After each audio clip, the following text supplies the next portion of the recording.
story is based on true events. I had always been a skeptic, a staunch believer in the mundane and the explainable. So, when my grandfather's will arrived with a mysterious bequest, a dilapidated manor in the small, forgotten town of Ravenswood, I dismissed it as a mere formality. The letter, yellowed with age and smeared with faint ink, read, "To my only grandson, Nathaniel, I leave Ravenswood Manor. May you find solace in its shadows and wisdom in its silence. Edmund Arkwright." I had not seen my grandfather in over a decade, not since he vanished into the embrace of solitude, leaving behind a reputation for eccentricity that bordered on lunacy. Ravenswood Manor, perched on the outskirts of town like a sentry from another era, was a relic of his isolation. As I approached it for the first time, the air grew thick with an uneasy quiet that clung to the manor like an unseen fog.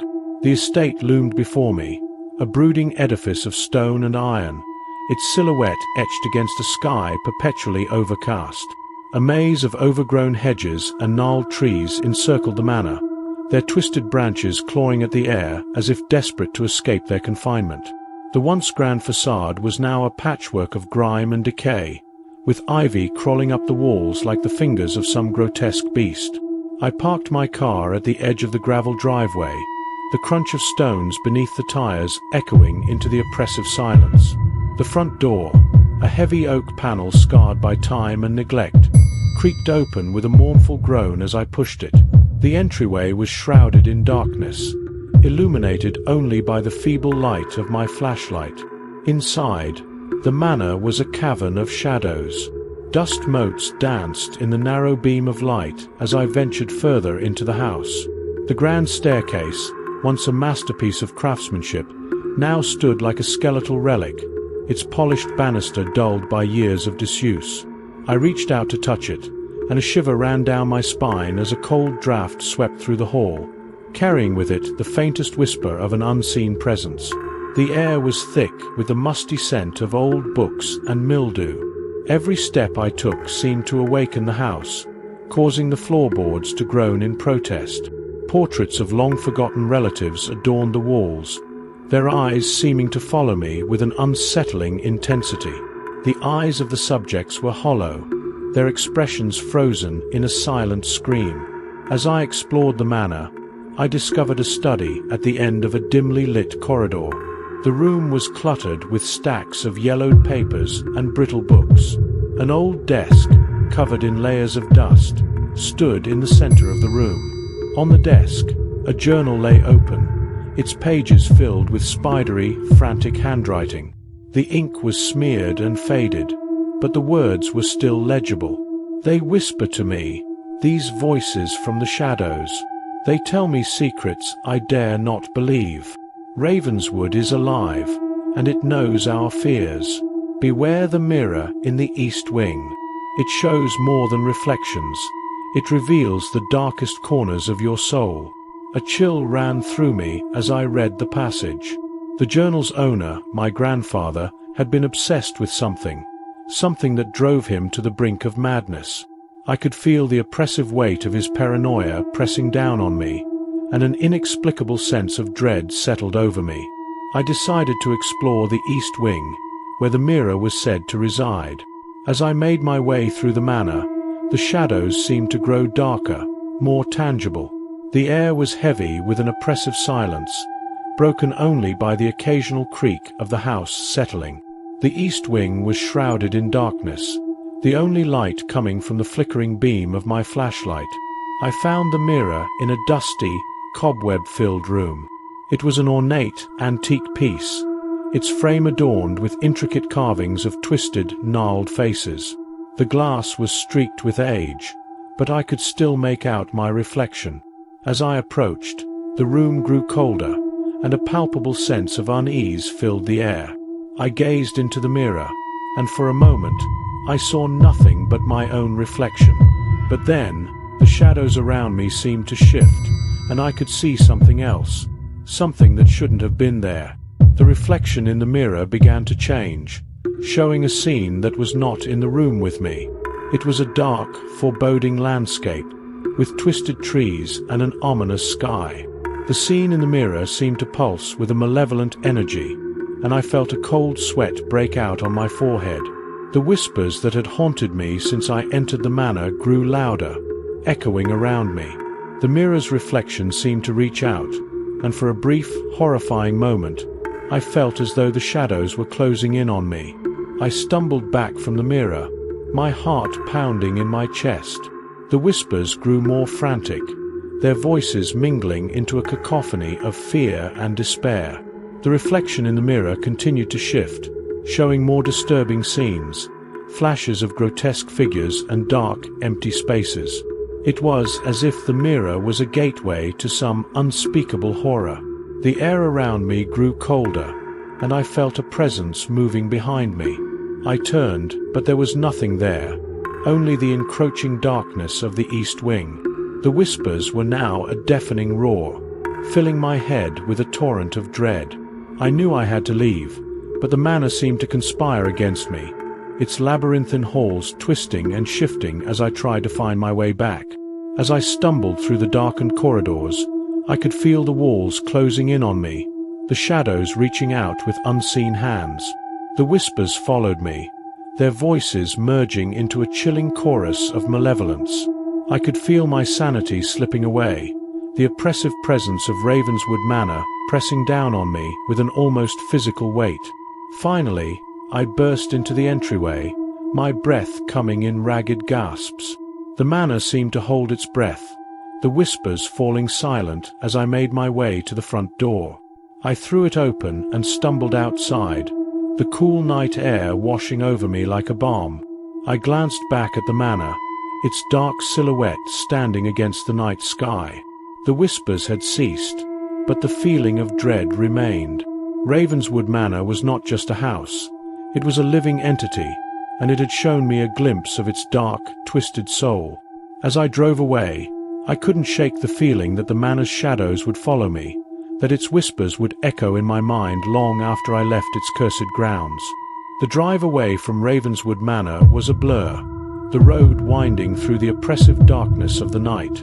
Every shadow seemed to twitch and writhe at the edge of my vision, and the whispers that had haunted me in the manor seemed to follow me, whispering vile secrets in my ears. Despite my attempts to shake off the terror, I couldn't escape the feeling that the manor was somehow tethered to me, its malignant presence clinging to my very soul. When I arrived at my small, cluttered apartment in the city, the familiarity of my surroundings provided little comfort.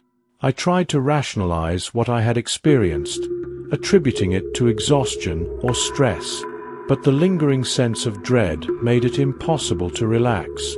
I couldn't sleep, so I spent hours researching the history of Ravenswood Manor and my grandfather's past. What I uncovered only deepened my unease. Ravenswood Manor was said to have been built in the early 1800s by a wealthy industrialist who vanished under mysterious circumstances. The manor's history was marred by tales of madness and death. Locals spoke of strange occurrences and the manor's reputation for being cursed. The final blow to my skepticism came when I discovered that my grandfather had been involved in occult practices in the years leading up to his disappearance. He had amassed a collection of strange artifacts and texts, which were rumored to delve into dark, forbidden knowledge. Determined to uncover more, I returned to Ravenswood Manor the following weekend. This time, I came armed with a video camera and a spirit box, hoping to document whatever was tormenting me.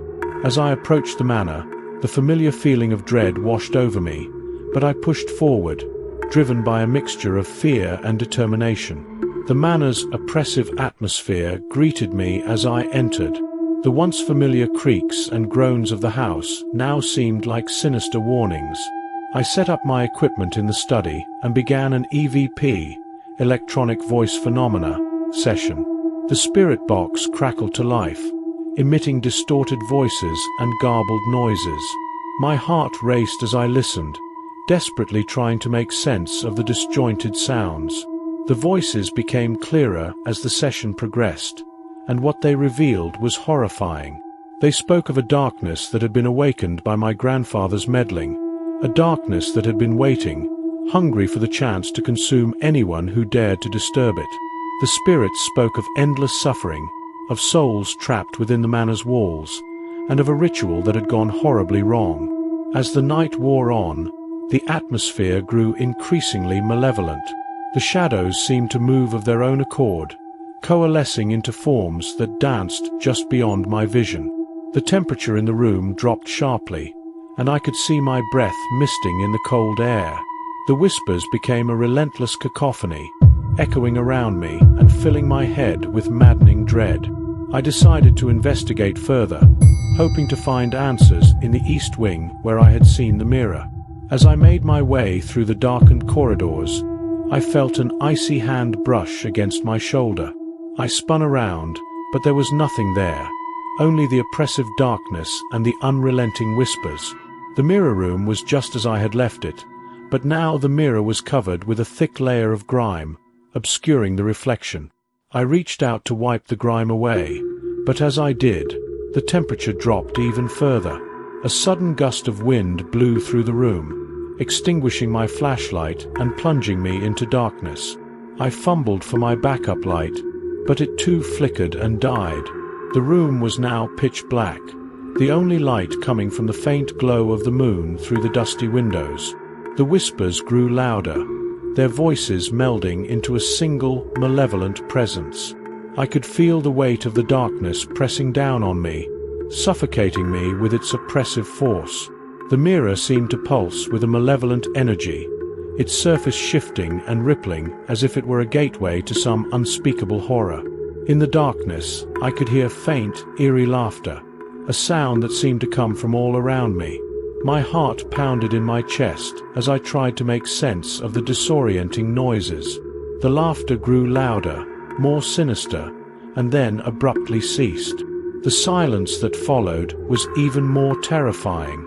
Desperate to escape, I turned and fled from the room, racing through the darkened corridors. The manor seemed to come alive around me, its walls shifting and twisting as if it were a living entity. The whispers followed me, their voices growing more frantic, more insistent. I stumbled and fell, the cold, hard floor scraping against my skin. I finally burst into the entryway, the cold night air washing over me as I flung open the front door. I stumbled outside, gasping for breath, and looked back at the manor. Its dark silhouette loomed against the night sky, the windows like hollow eyes watching me. The whispers had fallen silent, but the sense of dread remained, a heavy weight that clung to me as I drove away. The following days were filled with nightmares and paranoia. I couldn't escape the feeling that the manor's shadows had followed me, that the darkness had seeped into my very being. I found myself unable to sleep, haunted by visions of the mirror's malevolent reflection and the whispers that had driven me to the brink of madness.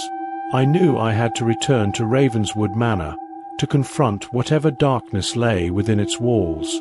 The whispers had made it clear that the manor would not release its grip on me easily. As I prepared for my next visit, I could only hope that I would find answers before the darkness consumed me completely. Despite my better judgment, I returned to Ravenswood Manor with a determination that bordered on madness. The days since my last visit had been a blur of fear and insomnia.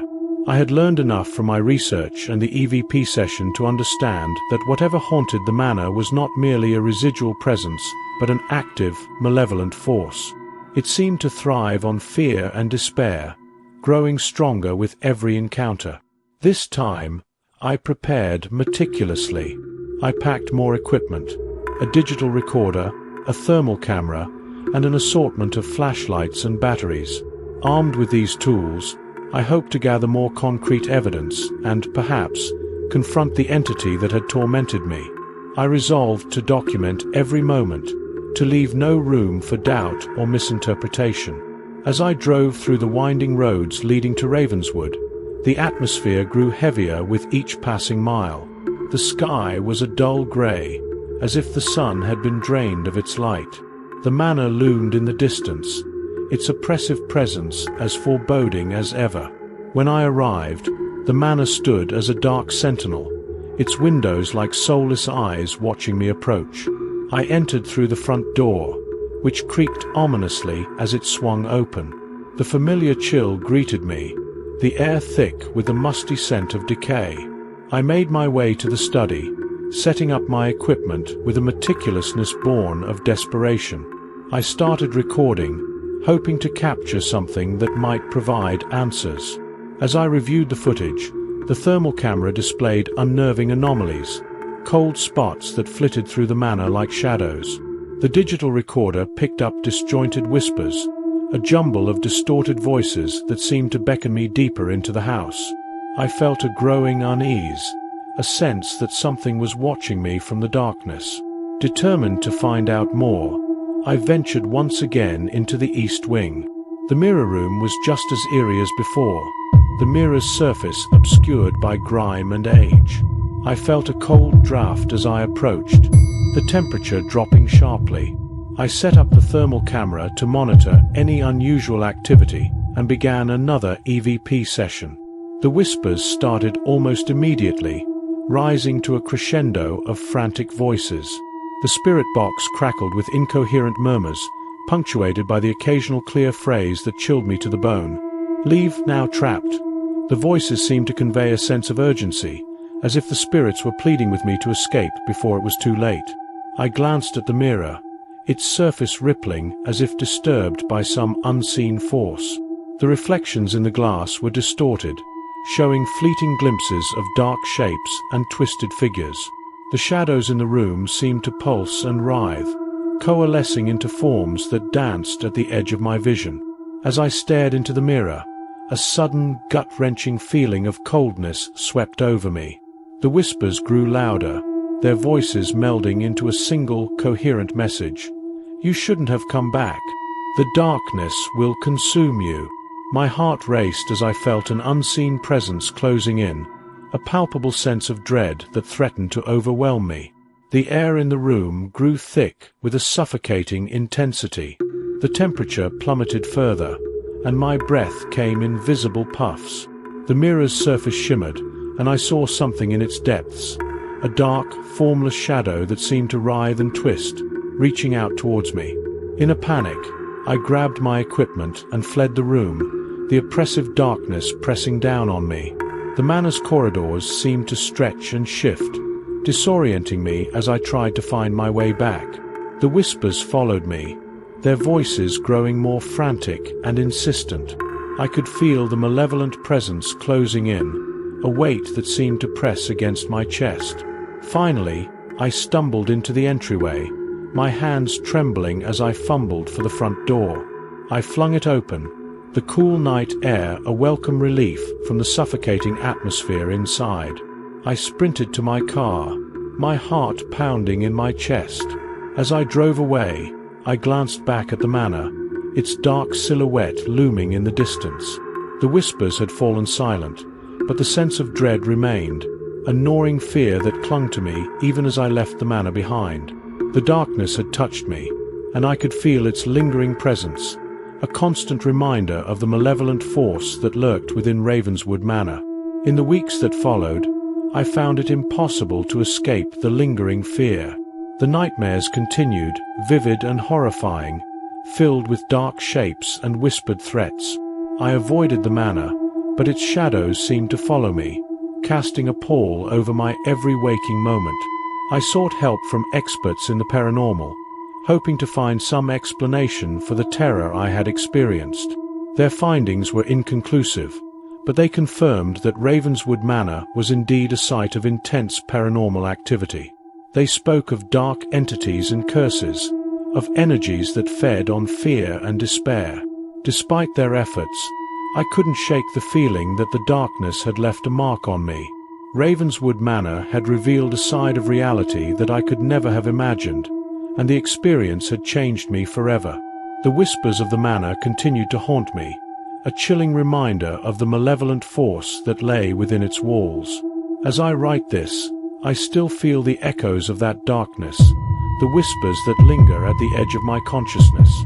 Ravenswood Manor remains a place of fear and mystery, a reminder of the unknown forces that lie beyond the veil of our understanding. I have learned that some places are better left undisturbed, and that some shadows are best left unexplored.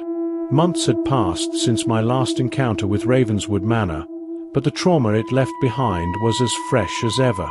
My attempts to move on from the experience were stymied by an ever-present sense of unease.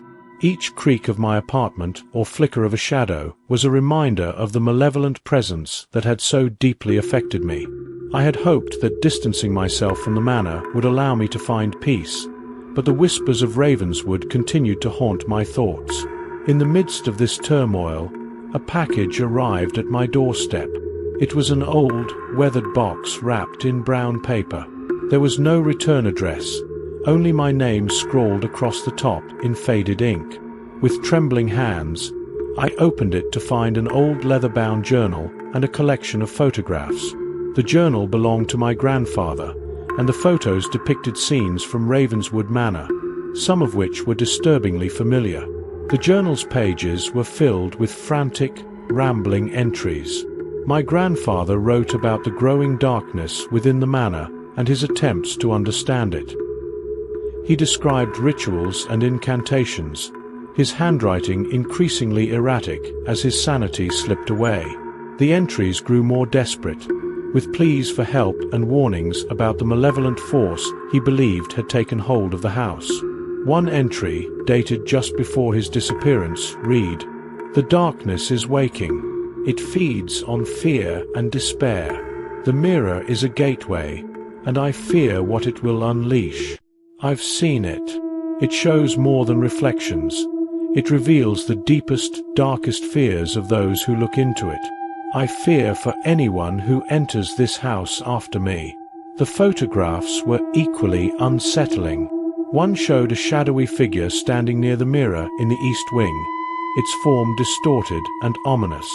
Another depicted a room in the manor with symbols scrawled across the walls, symbols that matched those found in my grandfather's journal. As I examined the contents of the package, a chilling realization dawned on me. The manor had not simply been a place of fear.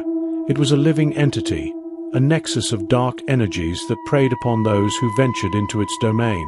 My grandfather's descent into madness was not merely a result of his own actions, but a consequence of the malevolent force that resided within Ravenswood. Driven by a mixture of dread and determination, I resolved to return to Ravenswood Manor one final time.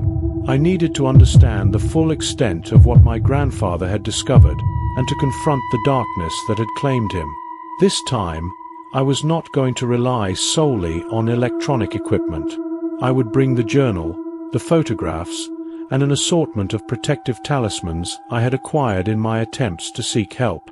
The drive to Ravenswood was as foreboding as ever. The sky was overcast, the landscape shrouded in a thick fog that seemed to emanate from the manor itself. As I approached the estate, the sense of dread was palpable. The manor stood in eerie silence, its dark silhouette a stark reminder of the horrors within. I entered the manor with a newfound sense of purpose, guided by the journal's notes and my own resolve. The east wing was as oppressive as ever, the air heavy with a suffocating cold. I approached the mirror, the focal point of the manor's malevolence. My heart pounded as I placed the journal on the dusty floor and began to read aloud the incantations and protective prayers I had learned. As I spoke the words, the temperature in the room dropped sharply, and the mirror's surface began to ripple. The shadows around me grew darker, more animated, as if they were reacting to the incantations. The whispers, which had been a distant murmur, grew into a deafening roar. The malevolent presence within the manor seemed to awaken, its anger palpable. The mirror's surface shifted, and I saw something that chilled me to the core, a vision of endless darkness, a void that seemed to stretch into infinity.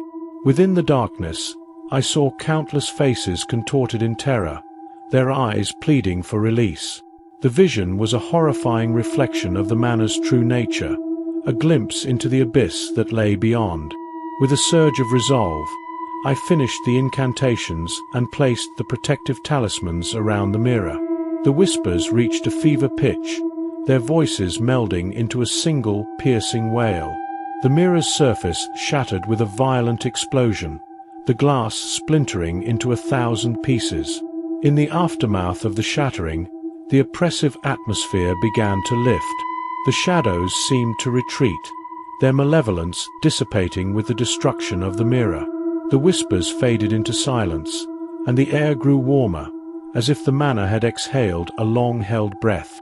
I left Ravenswood Manor for the last time, the once ominous presence now replaced by a lingering, uneasy calm.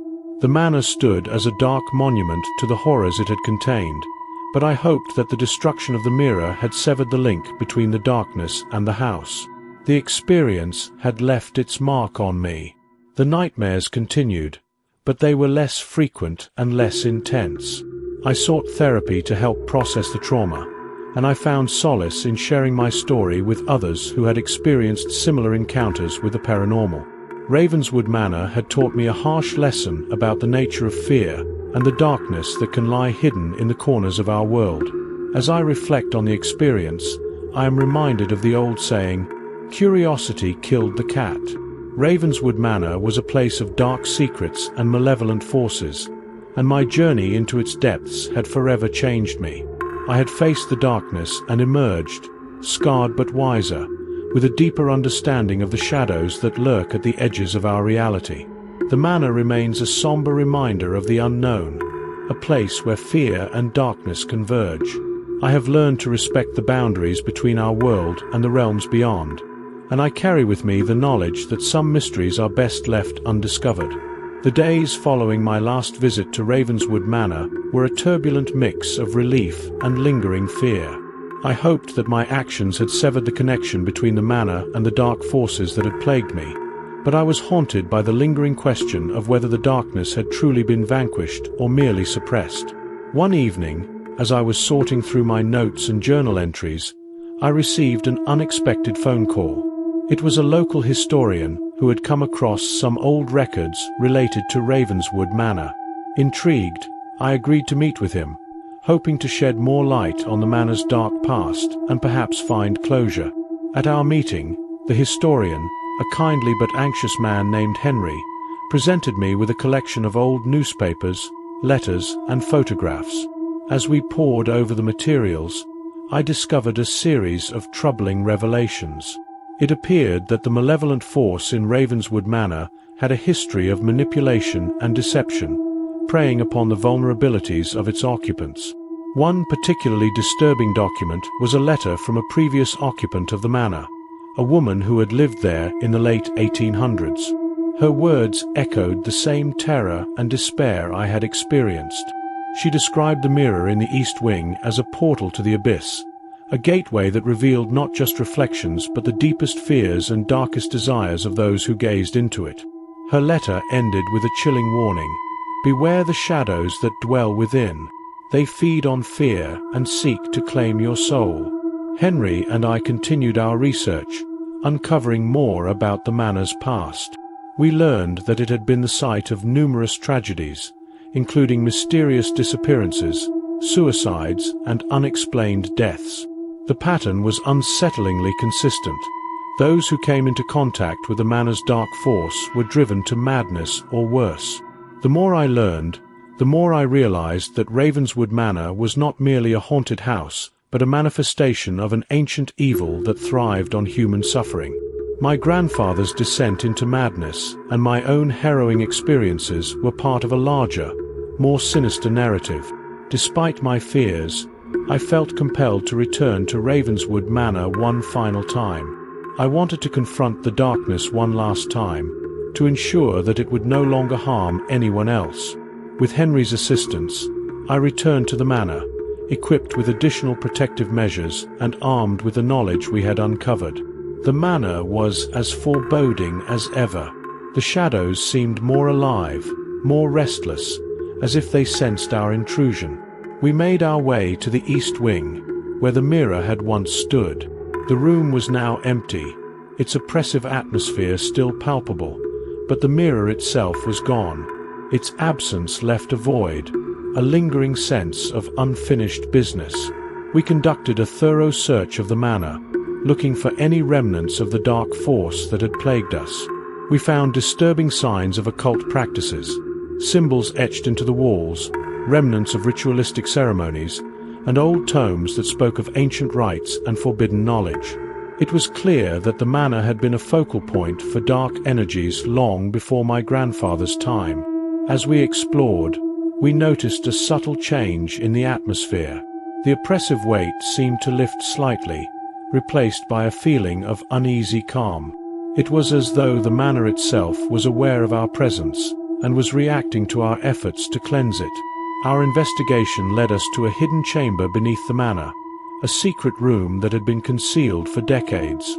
Inside, we found more evidence of the dark rituals that had taken place, along with a series of old diaries and grimoires. The chamber was filled with an unsettling stillness, a sense of something long dormant but not entirely vanquished. With renewed determination, we performed a ritual of purification, using the protective measures and incantations we had gathered.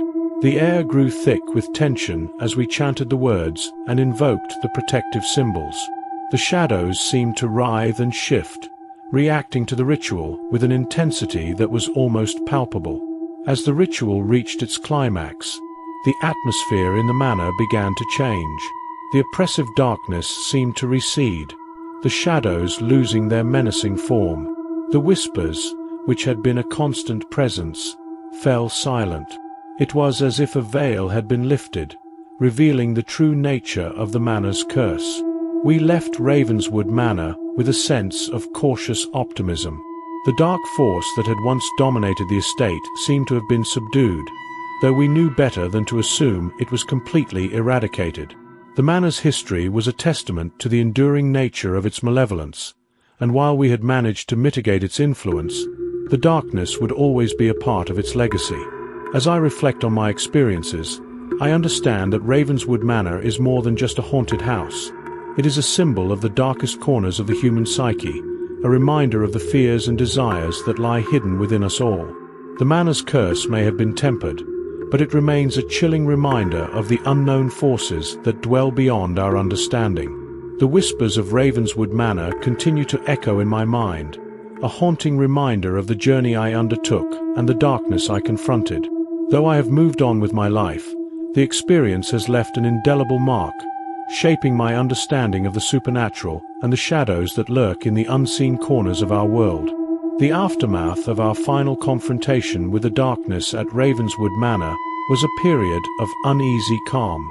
I continued to process the experience, my nights often disturbed by lingering fears and unsettling dreams. Despite my efforts to move on, the manor's dark legacy remained an indelible part of my life. Months after the ritual, I received an unexpected visit from a young woman named Emily. She introduced herself as a distant relative of my grandfather, having recently discovered our family connection through old records. Emily had heard about the manor's dark history and was determined to uncover more about her ancestors' involvement with it. Her curiosity mirrored my own, and though I was wary, I agreed to help her in her quest. We spent countless hours sifting through old family documents, photographs, and any records we could find related to Ravenswood Manor. Emily was relentless in her search, driven by a mix of family loyalty and a desire to understand the sinister legacy that had plagued us. During our research, we stumbled upon a series of letters and journals that revealed more about the manor's history. It became evident that the dark forces within Ravenswood Manor were not a recent phenomenon, but had been present for centuries. The manor had been built upon land with a grim past, including ancient rites and sacrificial ceremonies carried out by early settlers. One particular discovery was a detailed account of a hidden chamber within the manor, long believed to be lost. The chamber, described as a sanctuary for dark rituals, was said to contain a powerful artifact, a black stone with occult inscriptions. According to the records, this artifact was believed to be the source of the manor's dark power, a conduit for the malevolent entities that haunted the estate. Driven by a sense of duty and the need for closure, Emily and I decided to return to Ravenswood Manor to search for this hidden chamber. Our preparations were meticulous, informed by our previous experiences and the new knowledge we had gained. This time, we were determined to put an end to the manor's curse once and for all. The journey back to Ravenswood was both familiar and unsettling.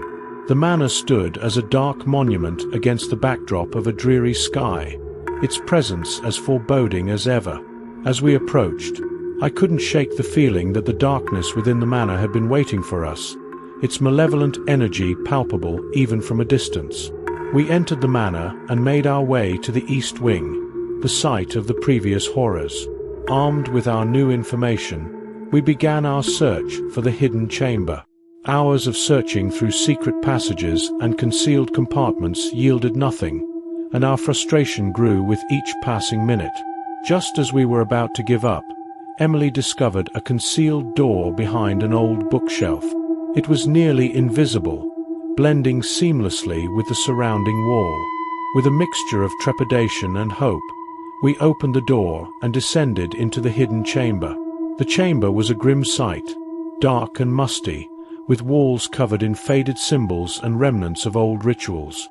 In the center of the room was an ancient pedestal, upon which rested the black stone we had read about. The stone was intricately carved, its surface etched with symbols that seemed to writhe and shift as we approached. As we examined the stone, a chilling realization dawned on us. The dark force that had plagued Ravenswood Manor was not merely an entity, but a manifestation of ancient, forbidden knowledge. The stone was a focus for the malevolent energies that had seeped into the manor and corrupted its occupants. Emily and I performed a ritual to neutralize the stone's dark power, using the protective measures and incantations we had learned from our research. The process was arduous and fraught with danger, as the manor's shadows seemed to react with increasing hostility. The air grew colder, and the whispers we had come to dread returned, their voices filled with anger and despair. With each chant and incantation, the stone's dark energy seemed to wane. The oppressive atmosphere in the chamber lifted, and the shadows began to recede. The black stone, once a symbol of the manor's dark power, now lay silent and inert. The curse that had plagued Ravenswood Manor for so long seemed to be lifting. As we left the manor for the final time, the sky was clear, and a sense of relief washed over us. The manor's dark legacy had been confronted and, to some extent, resolved. The shadows that had once dominated the estate were no longer as menacing, and the oppressive energy that had pervaded the manor seemed to have dissipated. Emily and I parted ways with a shared sense of closure. While Ravenswood Manor would always hold its dark history, we had managed to bring some measure of peace to its haunted corridors. The manor remained a reminder of the dangers that lurk beyond the veil of understanding, a testament to the enduring power of fear and the unknown. In the months that followed, I found a renewed sense of purpose in sharing my experiences. I spoke to groups interested in the paranormal, helping to shed light on the mysteries of Ravenswood Manor and the lessons I had learned. My story became a cautionary tale, a reminder of the thin boundary between our world and the dark forces that lie just beyond our comprehension. The whispers of Ravenswood Manor have faded into memory, but their echo remains a part of me. The journey through the manor's darkness has left me with a profound understanding of the supernatural and the shadows that dwell within us all. Ravenswood Manor stands as a monument to the unknown, a place where fear and darkness converge, but it is also a reminder of the courage required to face the shadows and seek the light.